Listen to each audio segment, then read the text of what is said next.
Dito pinasok si Kai Sotto sa unang panglakataon galing sa kanyang pahinga galing back injury. At hindi pa natin ito itutuloy mga idol, huwag sana makalimutan sa portahan at mag-subscribe sa ating munting YouTube channel, at pakidamay na lang sa pag-share. Maraming salamat po.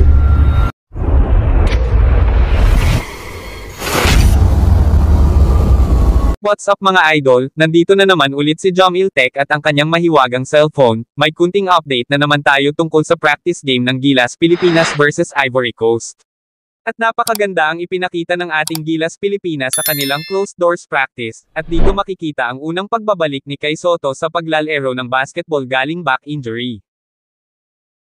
At sa unang quarter, ito po ang kanilang mga score sa isa't isa, at dito ipinasok naman si Scottie Thompson, galing pa po etong injury, pero hindi naman binigo si Coach Chot Reyes sa kanyang ipinakita sa practice game. Pati si Jordan Clarkson, masyadong maganda ang kanyang pinakita sa practice game, at hindi talaga mapigilan ng Ivory Coast ang ating nag-iisang NBA player na si Jordan Clarkson. At dito makikita sa si Jordan Clarkson nasa upuan ng Gilas Pilipinas nagpahinga, kasi binigyan lang naman siya ng mahabang paenga, kasi masyadong malayo na tayo ng score sa kalaban ng Ivory Coast. At makikita na dito si Kai Sotto na ipinasok naman, at maganda din ang kanyang pinakita na laro, kapag makasabay talaga sila Kai Sotto at Jordan Clarkson, malilito talaga ang kalaban kung sino ba ang kanilang hahabulin.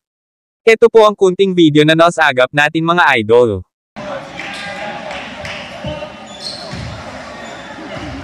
Dito naman tayo kay Renz Abando, at maganda din ang kanyang pinakita sa practice game, at ipinakita talaga ang kanyang makakaya sa loob ng court, at maganda pa ang kanyang pinakita kontra kay Kiefer Ravena. Siya na ba ang bubuo ng Final 12 sa ating Gilas Pilipinas?